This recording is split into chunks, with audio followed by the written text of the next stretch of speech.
back, everybody, to another episode of Need Some Introduction. We're just past the 5th anniversary of Prince's death.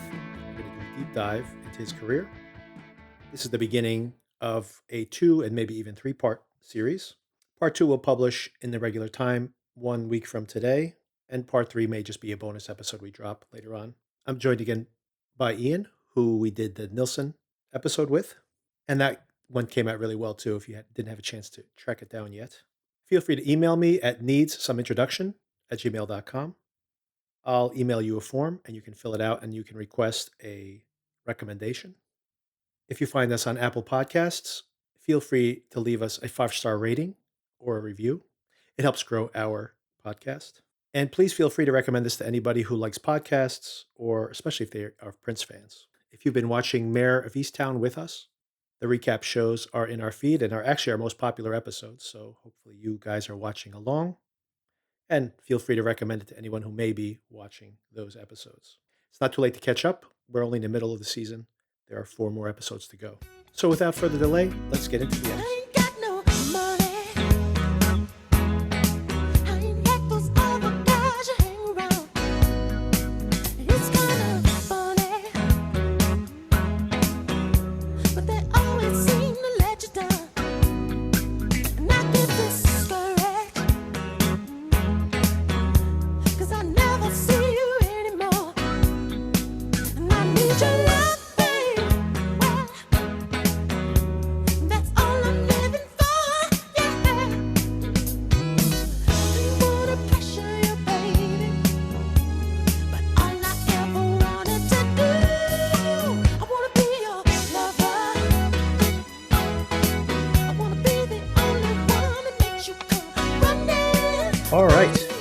So today we're going to do a deep dive into Prince. We're going to cover a lot of ground. This is a huge, huge artist. So I have Iain with me again.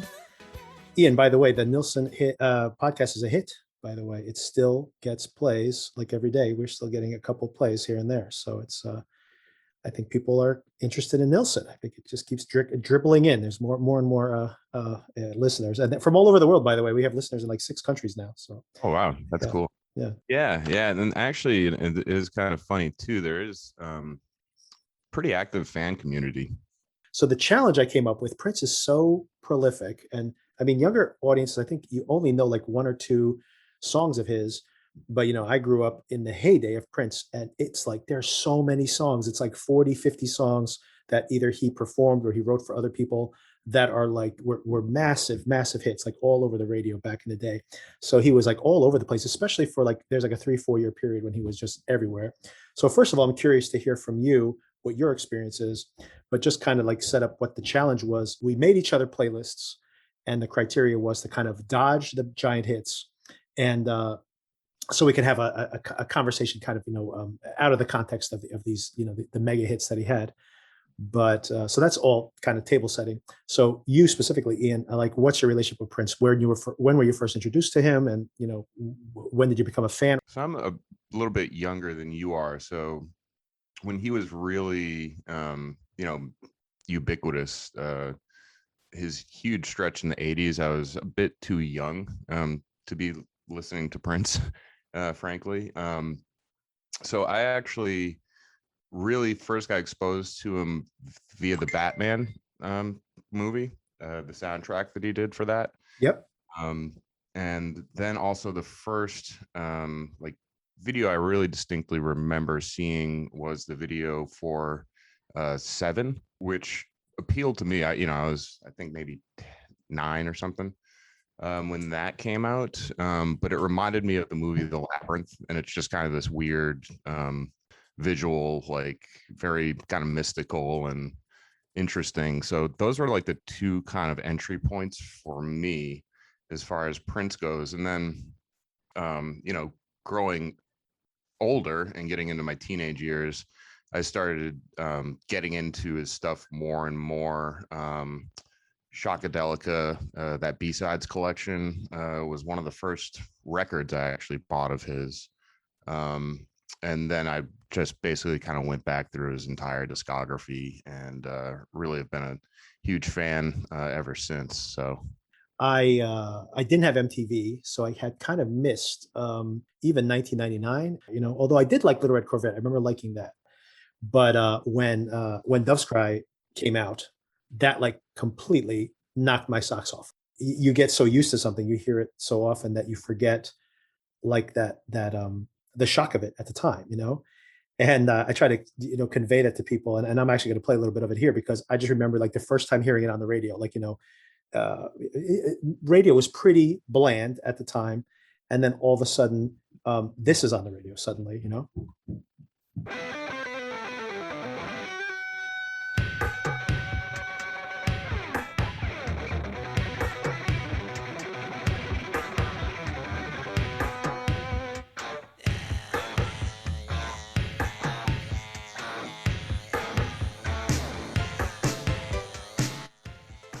And it's so weird because it's like not only was it just this bizarre thing to be getting played on the radio at all, but it's the fact that I didn't even know this like sophisticated enough to understand the musical side of it, but just hearing it on the radio was so strange. And then that it became this massive hit. Like it was the best-selling single of that year. It was one of the biggest selling singles of multiple years thereafter. And so it's so strange that this song that really doesn't sound like everything else, and and that people really wanted to hear this, right? And it was pretty crazy.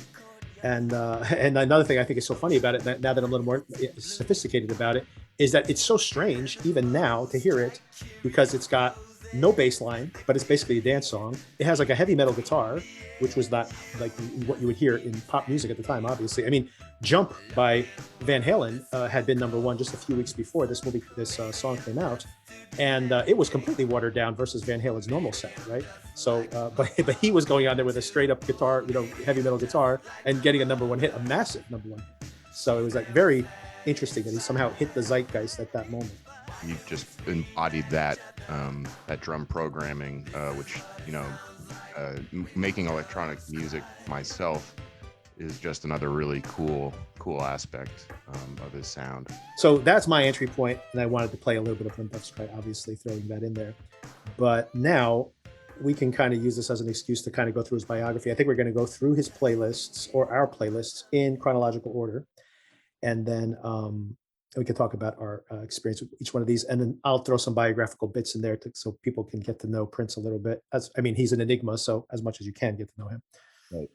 And people, believe it or not, may know his biography even if they haven't read up on it. Because have you seen Purple Rain, the actual movie Purple Rain? Oh yeah, yeah. The reason I mention that is because like Purple Rain, even though he didn't write the script, but I guess he collaborated with whoever wrote the script, is actually extremely autobiographical. I mean, it's a pretty cheesy movie, by the way, although the live performances, whenever he's performing on stage, is magnetic. But the rest of the movie is pretty cheesy. But the biographical elements are actually true. Like, his dad was a jazz musician. Him and his sister, his sister's not really in the movie, but him and his sister were like really into music. They kind of used that to like, get close with the dad. And then he, basically had a falling out with his dad. His mom remarried, and apparently got along with his stepfather well, but his half brother, he did not get well along with him at all. So at some point, he was bouncing around between his mom's house and his dad's house, and then eventually couldn't get along with either one of them or each household for whatever reasons, and ended up like living in his friend's basement. And his friend, they started playing music together, and he introduced him to somebody who eventually he made a demo. By the time he's only 17 years old when he makes his first demo, it's not successful, but then he gets a second demo. And like the second demo, like they start a bidding war with Warner Brothers. And he's like 18 years old at the time. And Warner Brothers, he was in there very cocky, and he's like, I'm going to be the biggest thing in the world, and you guys have to pay me. And he goes, and I get to have full creative control. And it's a 7-album contract, basically. Oh wow. And Warner Brothers laughed in his face, and they said, "Sure, whatever." Like, what do they have to lose? They're Warner Brothers, and he's this like pipsqueak, right? Like 5'2", right? And his biography is actually pretty close to what you see in Purple Rain. And the other thing that's interesting about him too, his biography, is that this is me psychoanalyzing him through his music, but I think it comes up over time. Is I think he was interesting because he was an introvert that presented as an extrovert, and even back in school, because he was, believe it or not, he was on the football team because he was very fast. So he's actually like a tight end or something. Yeah, something like that, or back of some kind, probably. And he was a basketball player, which everybody knows because there's all those stories about him playing basketball in the middle of the night against celebrities and in high heels. and so he was a basketball player. He played varsity basketball. And everybody said he was really funny. Like, he's he makes a lot of jokes when you ever see him in interviews and stuff like that. He's very funny, his lyrics. But apparently he was like a real class clown in school. But when he was home, apparently he would just hole up in his bedroom and play like guitar or whatever all night long until he became like, he basically had a really high bar for himself, which maybe came from his dad being a very proficient jazz musician. But anyway, it's very interesting that he was someone who was very extroverted, but probably very introverted, actually, right?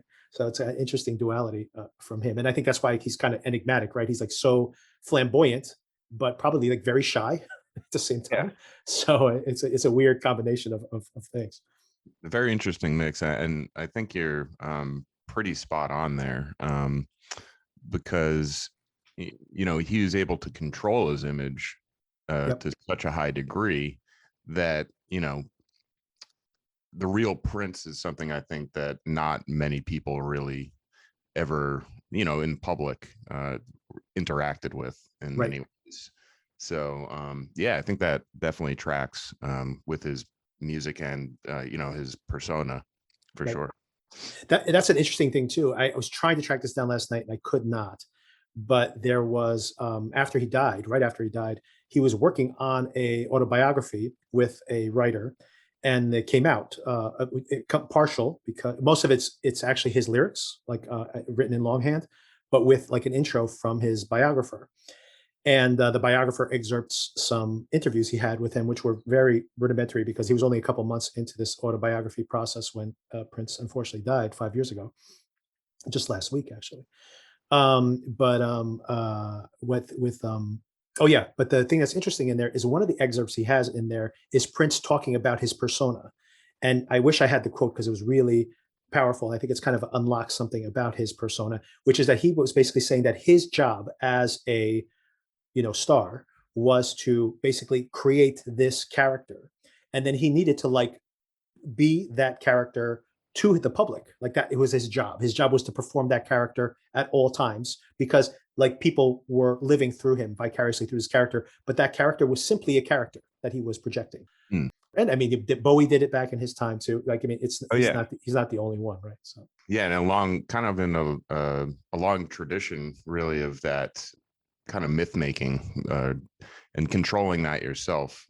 He's definitely one of the innovators of that, I would say, in modern music for sure.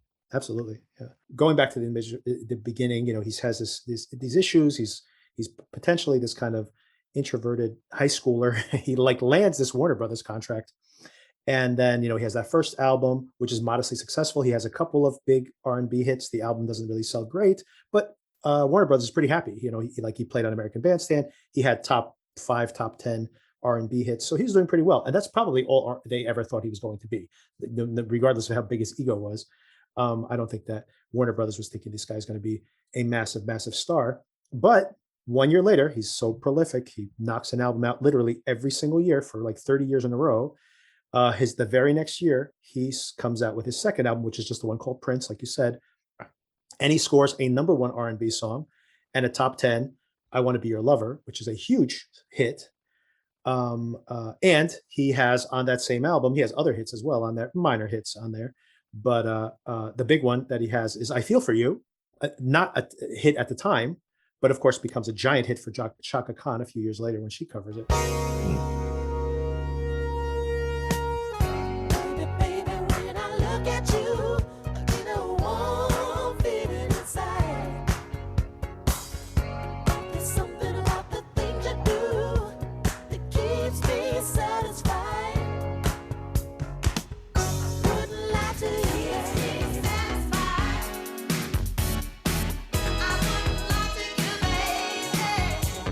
Yeah.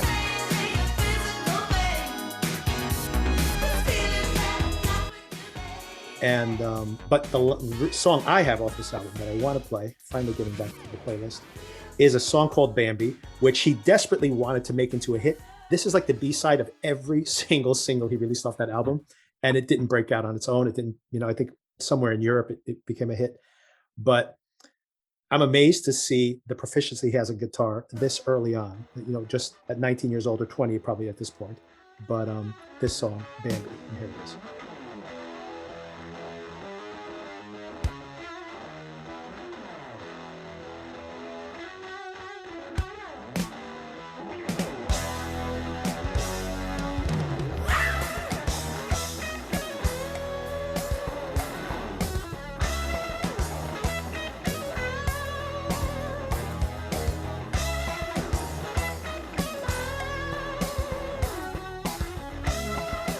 Now, first of all, this guitar line is very, this sounds like Kiss right now for me.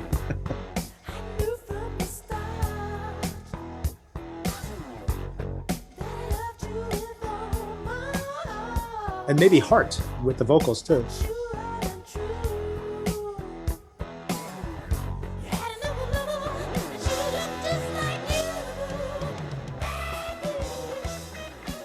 Eddie Hazel, the guitarist for Parliament Funkadelic, I think was an influence on Prince. I haven't read that, but just the tones he goes for are kind of reminiscent of him, and obviously Hendrix. But the other thing there, which I think it comes up again more in another song, but you can hear the influence also of Larry Graham, specifically in the bass playing in a lot of Prince's work, and they actually later went on to work together too.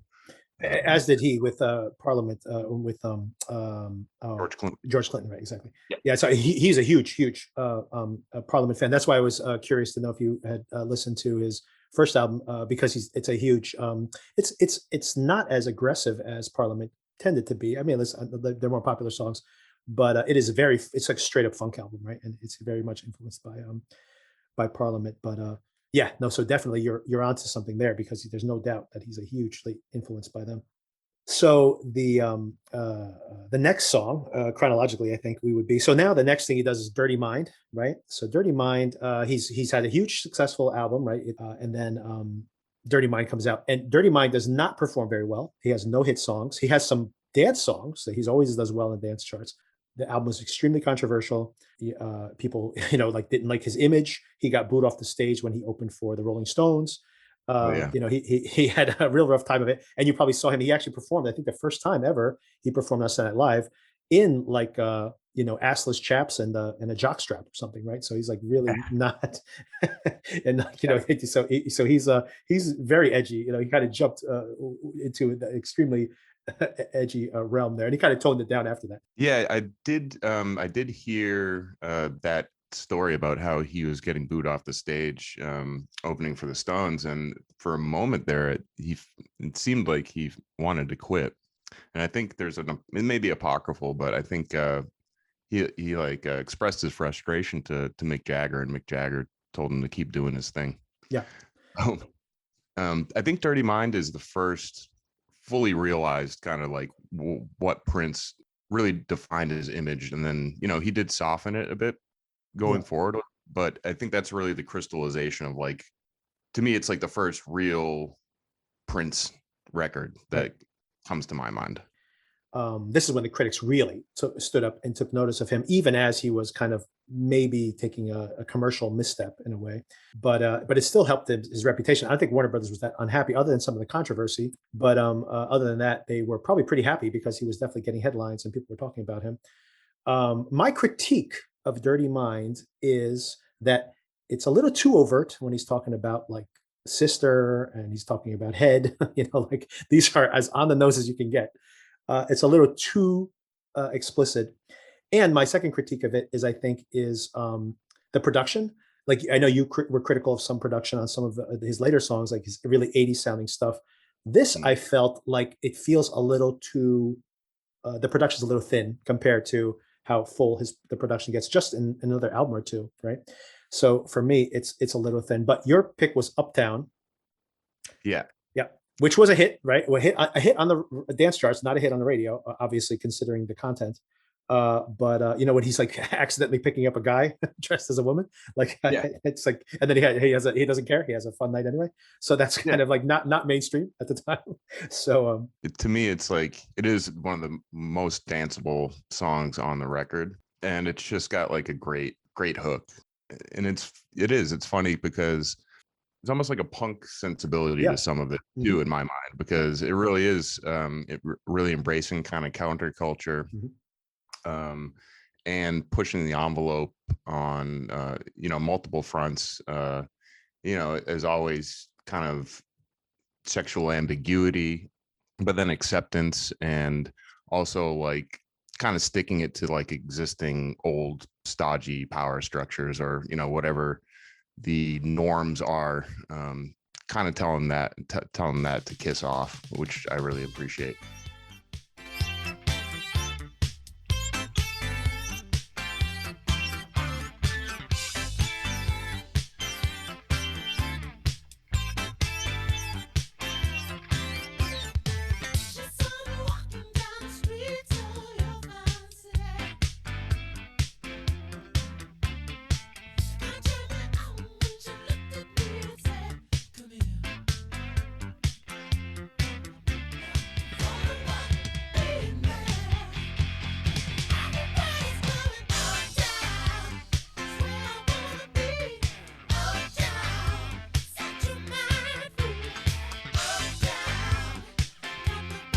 So yeah, so I think this is the song he actually performs on Saturday Night Live.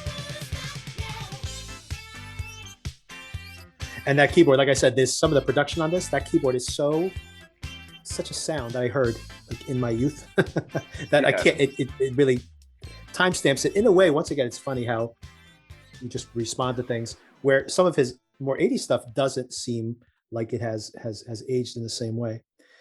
My pick from this album, by the way, is "When You Were Mine," Mm.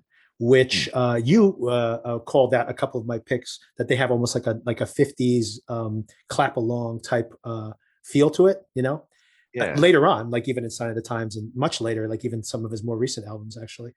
And this is maybe the first time he did that.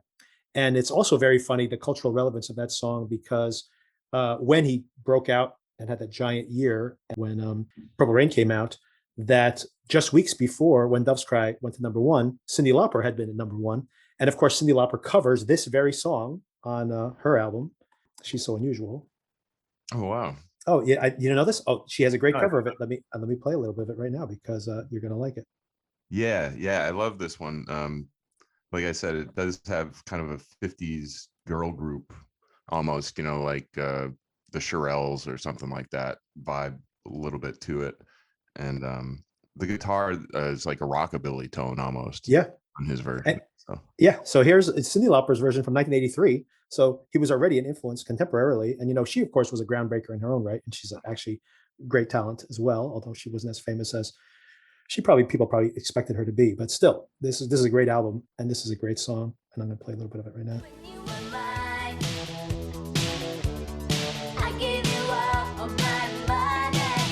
And she brings a little more of the punk rock aspect of it out.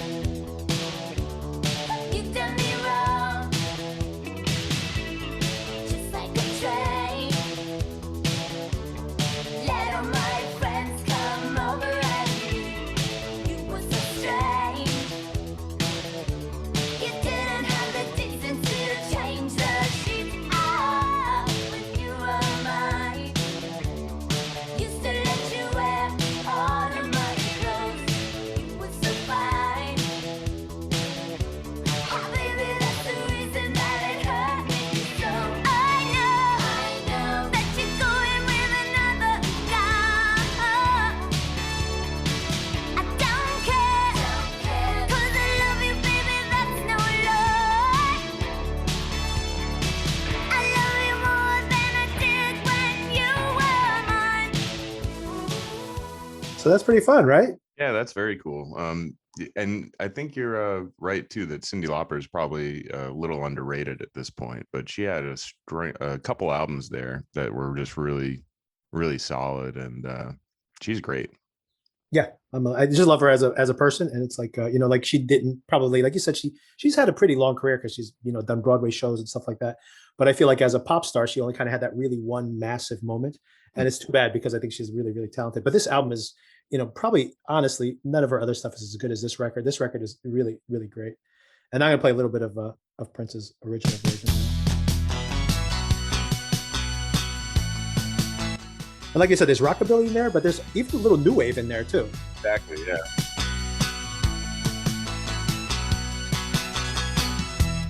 When you were mine, I gave you all of my money. Time after time, you done me wrong. It's just like a train. You let all my friends come over and meet, and you were so strange. You didn't have the decency to change the sheet. Oh, girl, when you were mine, I used to let you wear all my clothes. You were so fine, so fine. Maybe that's the reason. His multi-tracked backing vocals were really what to me kind of drew that connection to like a girl group song for the 50s or early 60s. And he does that so much, like in so much of his music. He does that multi-tracking of in much more ambitious ways, like almost like a whole chorus of vocals sometimes. Yeah. Interesting connection to Harry Nilsson there too, because Yeah, there's actually, just going back to that a little bit, but on sure. his first record, there was an actual review where somebody complained that he didn't credit the backing singers.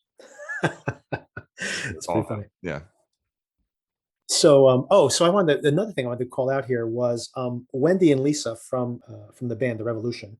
So, what's weird about this specific song, by the way, is he had this on again, off again relationship. Still friends with her. Like she made the announcement on Twitter when he died, so she was still close with him.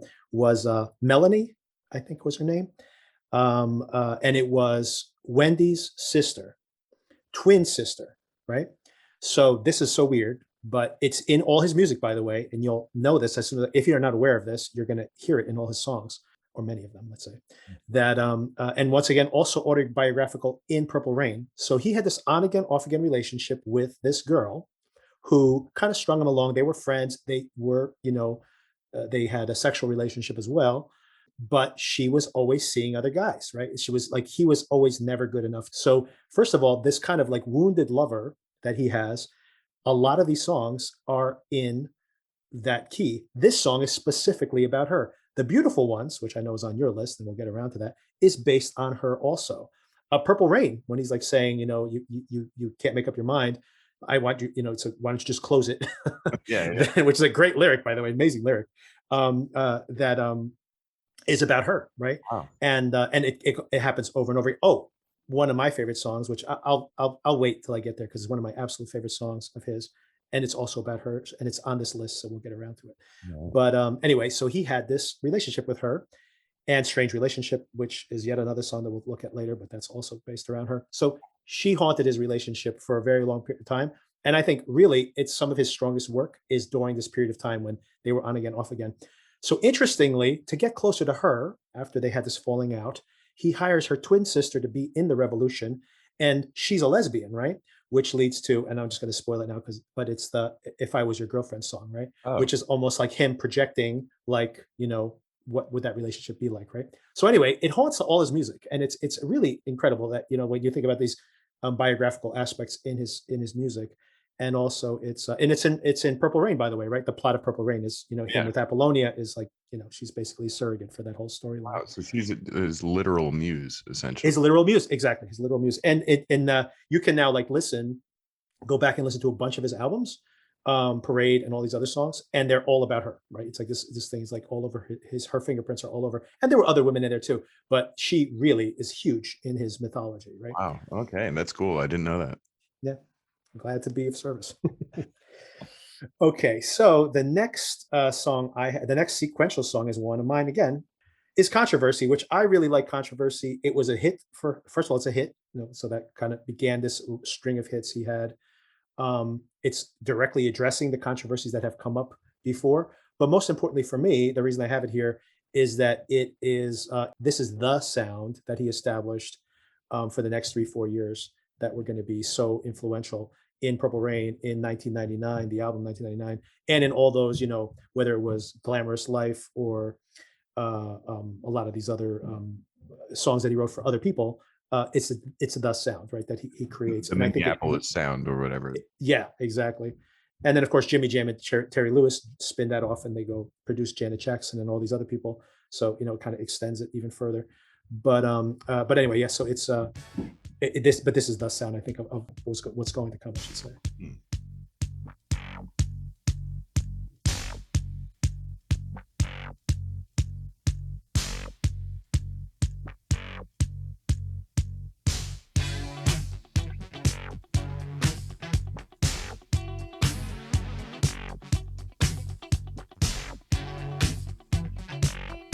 And you're actually going to hear the band. You hear that before he calls in the revolution, but you have all the players. You got the girl vocalists on the back doing the background, and the keyboardist, etc. Controversy. Am I black or white? Am I straight or gay? Controversy. Do I believe in God? Do I believe in me? Controversy.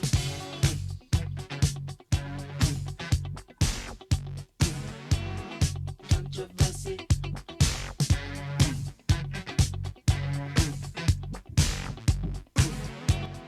Very So the yeah. So what do you think of that song? The opening. Had you heard that one before? Yeah, that's another controversy is a favorite of mine.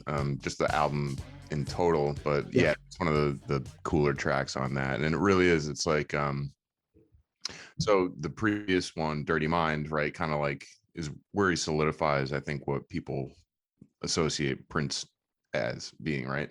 And then this kind of doubles down on it in a way. And that song specifically, like you said, it touches on all the reaction basically to his previous work, basically to Dirty Mind. And I like that about it. There's three main fixations, especially at this point. One is sex, obviously. The second one is the afterlife, right? It's like he was born in a very religious family, Mm. and he had this fear of like being a sinner, and and then the afterlife, like what happens when you die, right? So it's like he has this fear of impending doom, and then he's basically having that argument in his music, by the way, right? He's saying like, well, if we're gonna die, then I want to have fun now, right? Yeah. Literally explicit in his music. And then of course, starting here on this album is his fear about, because he's thinking about apocalypses already. It's thinking about a nuclear apocalypse, right? So like Controversy has Ronnie Talk to Russia before it's too late, right? Which is about Ronald Reagan, obviously. And Purple Rain is about like basically nuclear fallout. It's like in his vision, it's a dream he had where after the nuclear bombs go off, there's like a purple haze in the air that rains down on everybody, right? And this is like, so 1999 is the vision of like the end of the world, right? And let's 2000 party's over. Oops, out of time, right? Let's party like it's 1999.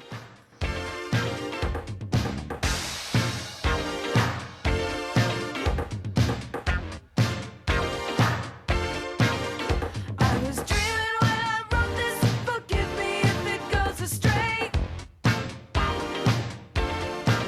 But when I woke up this morning, could have sworn it was Judgment Day. Sky was all purple, there were people running everywhere. Trying to run from the distraction, I didn't even care. Say 2000 party over, oops, out of time. So hot it's like it's night. Mommy, why does everybody have a bomb? So yeah, so that's undeniably one of his greatest songs, but excluded from our lists because it was too big, Too too big. obvious. There's an interesting bit of connective tissue, just going back to that bit in his biography with this kind of strict religious upbringing, and then you see that also in artists like Little Richard, Yep. Marvin Gaye are two that really spring to mind for me, where and more so Marvin Gaye explicitly tackled this in his music, but that inner turmoil between the sensual or like earthly pleasures of rock and roll and all that entails, versus this really strong spiritual obligation almost. Right. And there's I think it's just something that makes sense as creative fuel, because it's that tension that leads to new ideas or conflicted feelings that need to be worked out in a song somehow. So it's interesting, because that's a through line through a lot of rock and roll music, I think. Yeah, and probably all of these, Little Richard, definitely a big influence on him. Marvin Gaye, Sam Cooke, also, who had some issues with that as well, right? With the carnal and the spiritual.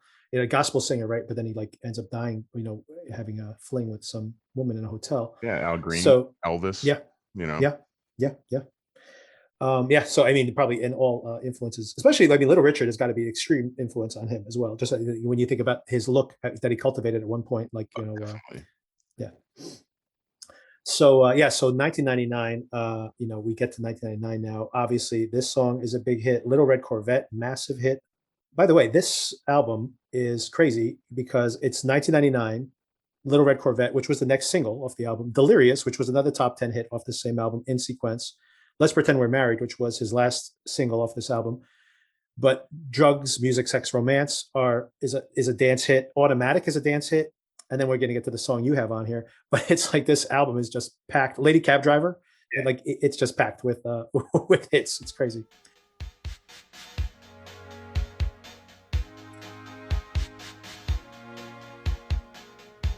And this is when he's really coming into his full bloom here, because this is the thing, is that when you go from 1999, this very, very funky, but new wave as well. And then this is it's such a classic rock song in a way. It's really beautiful. You're the kind of person that believes in making out once, love them and leave them fast. Oh, this is pure pop. Yeah. But with that great guitar solo. Yeah. It was Saturday night. I guess that makes it all right. You see, what have I got to lose? And honey, I say, Little Red Corvette. Baby, you're much too fast.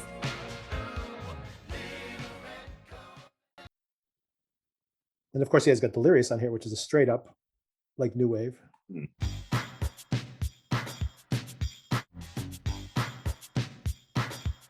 It's so strange that this song, by the way, was a top 10 hit. I would not have expected it at the time.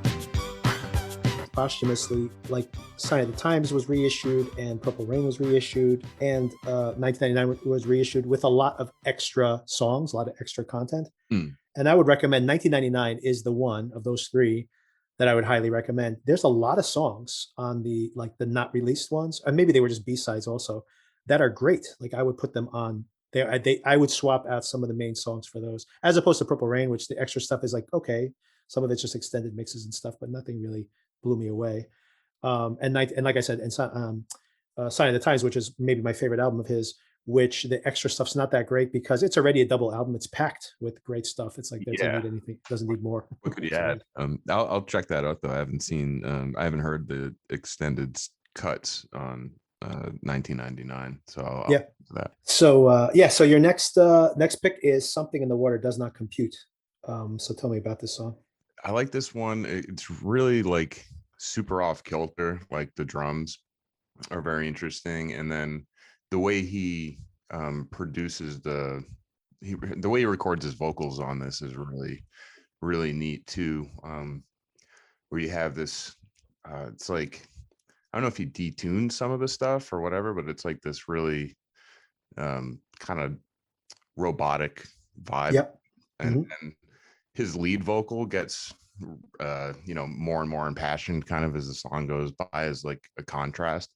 So it's this, and it just the way he could make drum machine and program stuff sound also organic. Yeah.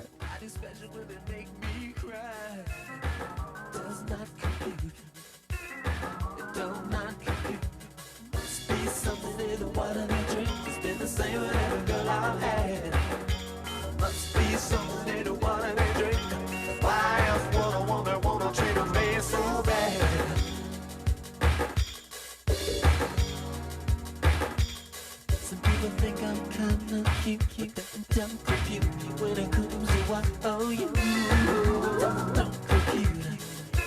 So mama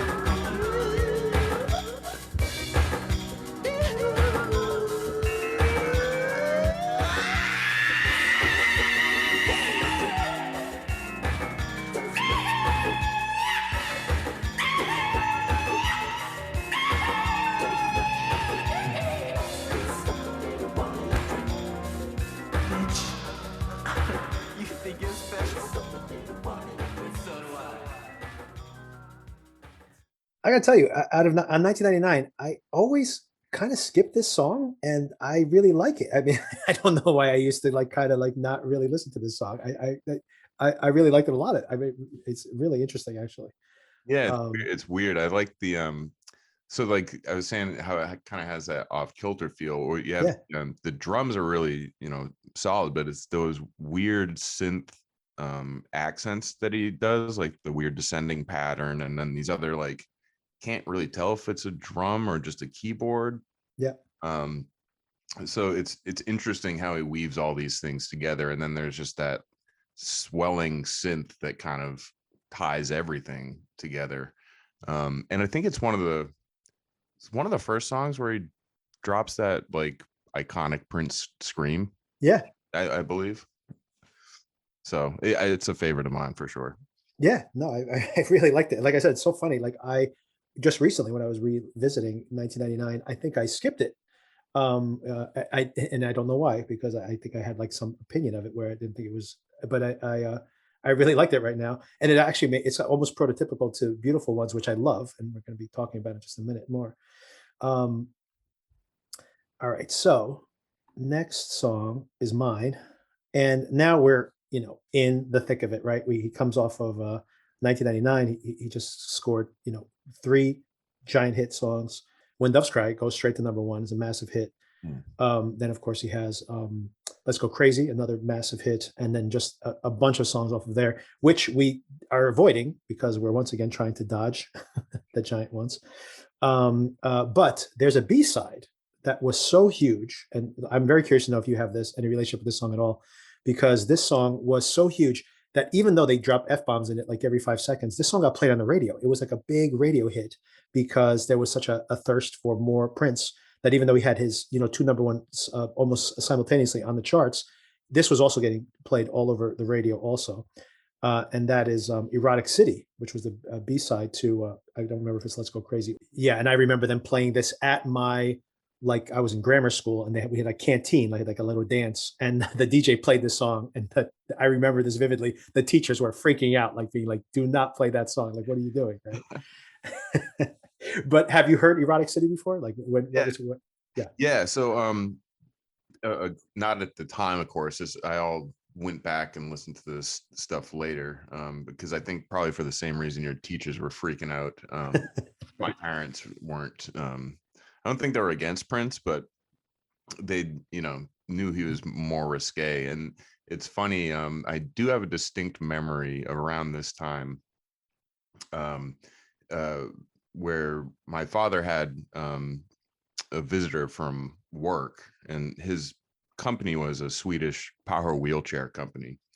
So this person came over from Sweden, and they had their son with them, who was like 20, and we all went out to lunch.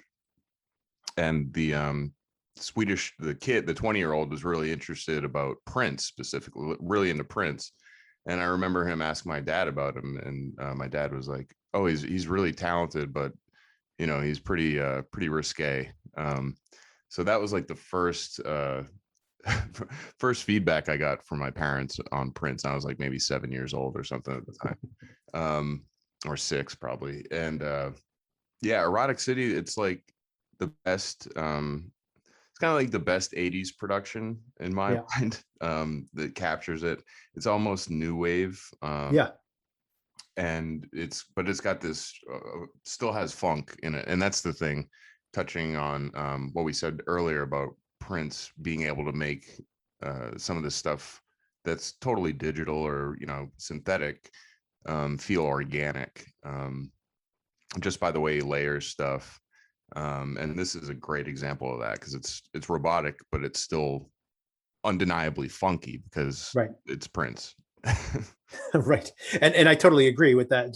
I hadn't thought about it in those terms until you just said it before, actually. But it made me think of Erotic City when you're talking about how it's like programmed, because, like you said, it's so pre-programmed. There's like probably very little live instruments on it, but it feels very raw, Yeah. And it's almost like, in a way, it's almost like industrial, in pre-industrial music, because it's like there's this repetition that doesn't feel repetitive, because there's like an urgency to it in some way. And like you said, the production is so of its time, but it's one of those things that kind of becomes so of its time that it becomes timeless because Right. it's Yeah. such it's a weird kind of um, paradox. Yeah. It's But just you picture yeah. a club in the 80s. Yeah, exactly. Or my canteen. Yeah. Yeah. That might have been a love instrument.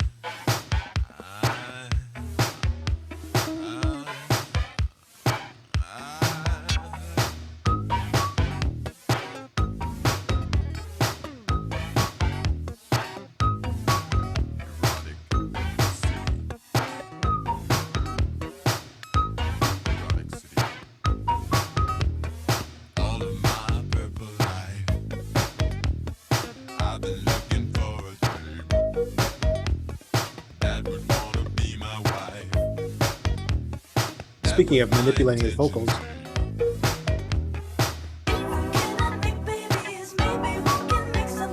Fuck so pretty, you and me. Erotic City, come alive.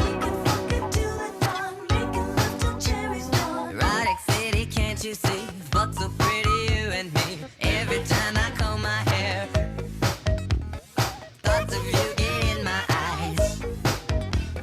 You're a sinner, I don't care. and it was so funny. I remember literally not realizing they were saying the F word. I thought he was saying funk, not because I didn't know what the other word was, but I'm like, they can't possibly be saying that Go ahead. on the radio. Yeah, that's the it's a classic move there. Right. Get the funk out of my face. Exactly. Get the funk out. So your pick, this is one of my very favorite Prince songs, and it is the name of his autobiography, so I think it's one of his favorites also. It's The Beautiful Ones from Purple Rain. It is perfect for a movie because it's really cinematic and kind of grand. The way Yep. it unfolds, and it's almost like a ballad, but like an inverse ballad. Yep. Um, so yeah, it's great. Like yeah, probably one of my favorite vocals of Prince too, Yep. just all around, because he really belts it out, but there's also like restraint. Yeah, it's just very sweeping and cinematic. So perfect soundtrack. You think of like a movie when you hear it. Yeah, and speaking of that, I remember I did not see the movie when it first came out. I was already getting into movies even at that early age. So I was really into the album, but everybody, like the critics were saying, "Oh, this is a kind of a cheesy movie, whatever." And then girls were all swooning for it and stuff. So I'm like, "Oh, it's probably some cheesy thing." And I finally saw it. I was older at the time, years later. I finally saw the movie, and I remember like thinking, "This is pretty corny." And this performance is really great. Like he on stage when he's like when he makes that turn in the song, which is powerful enough, but on stage when he's actually saying, "Do you want him or do you want me?" It's like wow, like it works. Like you said, it's very cinematic. It works. You're like wow, yeah, The hair he's stands so up on your arms. absolutely, yeah, it's incredible. And like you said, it's like his restraint, his ability to control it for so long, and it's really like a really pretty vocal, and then like turn it on. It's really great. Yeah, I love it. Yeah, me too.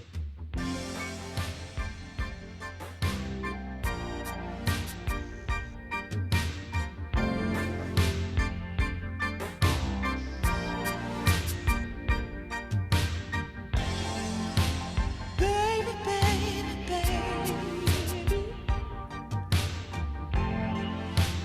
what's it gonna be?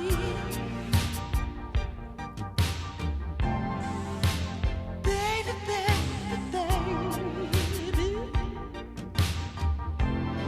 is it him or is it me? Don't make me waste my There's that time. unrequited love again. Don't make me lose my mind, baby. Baby, baby, let me cool. You make me so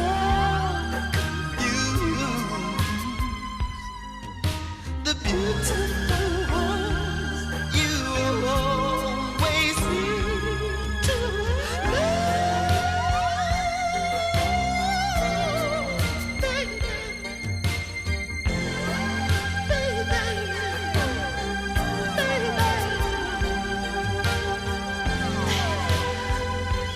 What's it gonna be, baby? Do you want him? Do you want me? 'Cause I want you.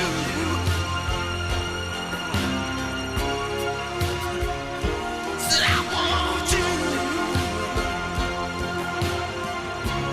Tell me, baby, do you want me? I gotta know.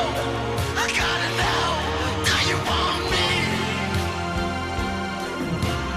Baby, baby, baby, listen to me.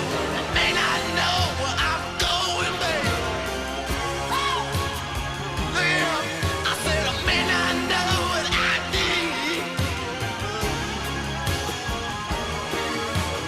One thing's for certain, baby.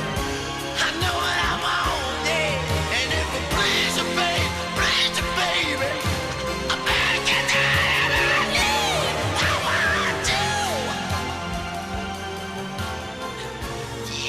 you. It has this song in a way has like every single thing I love about Prince, all in one song, right? It's the balladeering, right? Yeah. It's the storytelling in the lyrics, which I really don't think gets appreciated enough. It's the absolute raw, like he is not afraid to completely embarrass himself. Like he's screaming out there, and like his vocals are all over the place. I mean, strong vocals, don't get me wrong, but he is completely fearless, right? And he's got the guitar in there, and he doesn't care. He's doing a ballad, he's doing he's throwing a guitar solo in there. Yeah. He doesn't care, right? And it's like everything I like about him all in all in one song, Really, I misspoke before. It's not the inverse of a ballad at all. It's the quintessential Prince ballad.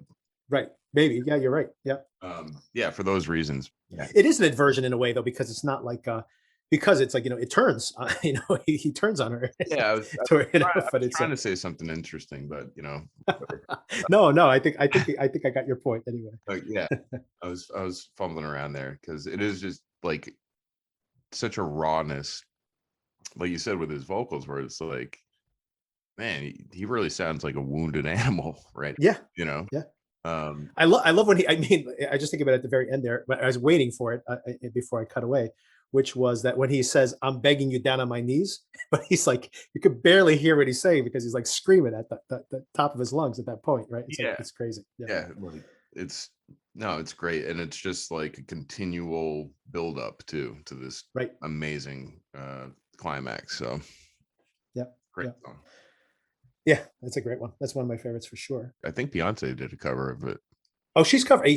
Goes back to how important an artist he is. He's since we brought her up, but she's covered this. She covered "If I Was Your Girlfriend," and "If I Was a Boy" is a direct reference to "If I Was Your Girlfriend," right? So it's like yeah. So They had that great performance together too. yes, yep. They ran through a bunch of stuff. Was that the Grammys? I forget if that was the Grammys or. I think so. And they did like "Let's Go Crazy," and then they segued into a Beyonce track at one point. I don't know. I need to rewatch that. I should have looked at that beforehand, but that's Oh, there's so much to watch. Yeah, To be honest with you, if you wanted to catch it all, it'd be impossible. Before I move on, before Purple Rain, my last track from Purple Rain. Hold on. Of course, this one's not a surprise, I don't think, but it's "Darling Nikki." Once again, so influential. It's been covered a bunch of times. The Foo Fighters and a bunch of other folks as well. The guitar sound in this song is great. And yeah, anyway, tell me, I can talk about this song, obviously, and it's pretty obviously a choice, but let me, I'm curious to know what your perspective on this one. Yeah. Again, it's kind of Prince creating a genre basically, and establishing that it's not really R&B. It's almost metal. Yeah. Like a slow, not thrash or anything, obviously, but and again, it's one of his story songs, and we'll touch on this again, obviously, because it just is a through line throughout his career. But you know, like the Joni Mitchell influence, Yeah. I think, and even Bob Dylan play some portion of his lyrical kind of DNA. And I think, you wouldn't confuse Darling Nikki necessarily for a Joni Mitchell song. Well, Coyote's pretty close. But yeah, no, this is a really good one.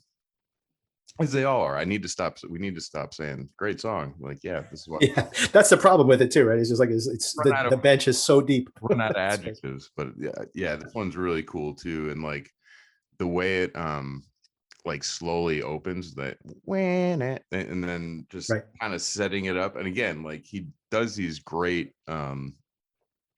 build-ups to these crescendo moments and tracks that just blow you away, because it's all like a slow wind up, and then boom, like he's into this face melting guitar solo, That's right. screaming. It's just like, whoa. And once again, I didn't really think about this either until you just said it, but it's so true that what's amazing about Purple Rain is that he is giving you that, crescendo on every song, right? Whether it's When Doves Cry ends on that, guitar solo, which then goes into a keyboard solo, right? Yeah. Or when you're doing Let's Go Crazy, which like loses its mind in the last The 30 seconds or so, which is yeah. insane, right? And starts with that organ and that whole, obituary or whatever at the beginning. Yeah. That and the build up there.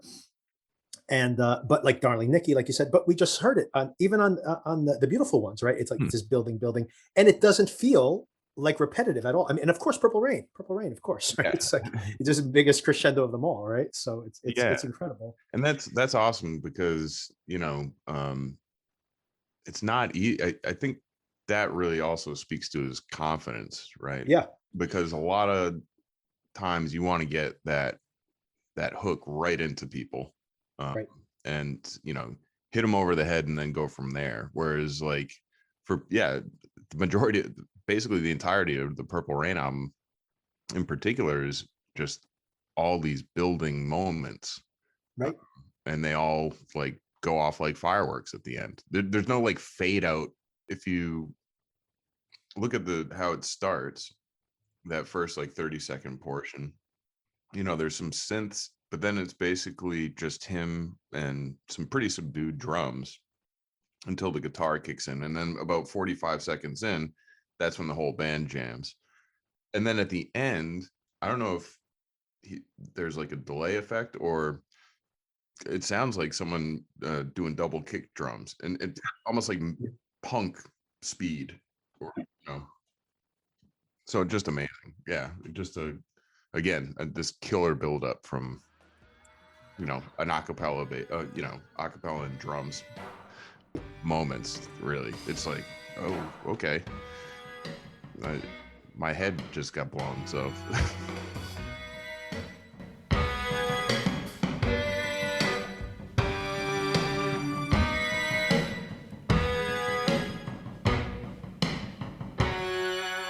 I knew a girl named Nikki, I guess you could say she was a sex fiend. I met her in a hotel lobby, masturbating with a magazine. She said, how'd you like to waste some time? And I could not resist when I saw little Nikki grind.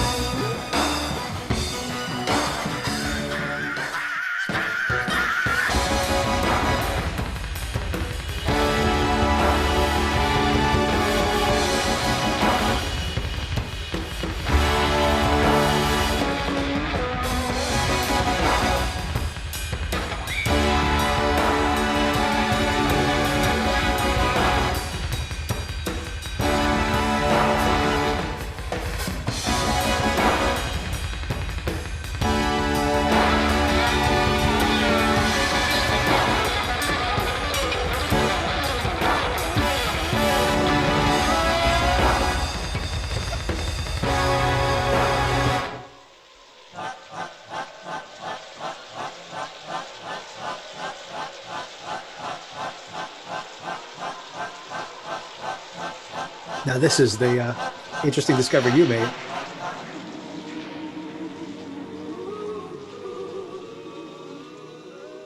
Yeah, I thought that was a fun little thing. Obviously, I'm not the first person to have ever discovered that, but when I heard it, it was the first time I had heard it. So What's so funny is that I'm sure, obviously at the time, I remember being very curious as to what it was, but people were trying to pull, spin the record backwards with their finger and stuff. And I didn't have vinyl. I had a cassette, so, but, I didn't, I wasn't aware of it, and, this is before the internet, so I'm sure it's been around for a while. Like you said, it's pretty easy to invert the audio, but somehow I had never actually looked it up, and, but then when you sent me that, that flip of the audio, which, we'll drop it in here for the audience, but I remember explicitly, I'll just let it play through, but it's about, like, him basically, like, I know that Jesus is coming, basically, right? It's about the second coming of Christ, which, of course, he became a Jehovah's Witness later. But it's like, he's once again just this fixation he's had for a very long time to on that topic. How are you? Fine, fine. 'Cause I know that the Lord is coming soon. Coming, coming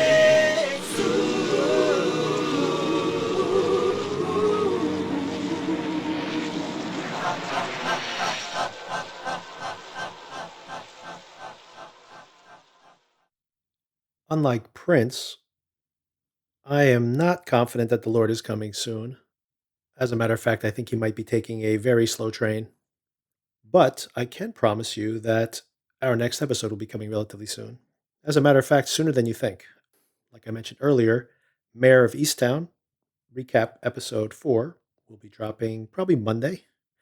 But check the feed over the weekend. I will be having a Mother's Day recommendation episode, which is just pure recommendations. So there's a lot of things I've been watching that I think are fun to catch up with: podcasts, TV shows, things that you might want to watch with your kids if you are a mother, things that you may like to catch up with, and just recommendations for anyone, whether you're a mother or not. So thanks for tuning in again. Look forward to hearing from you. If you happen to drop me an email, I'd really appreciate it. Feel free to drop us an audio memo if you'd like, and we may use it in a future episode. And check in next week for the follow up Prince episode. I hope you enjoyed hearing all this music. I certainly did enjoy revisiting it.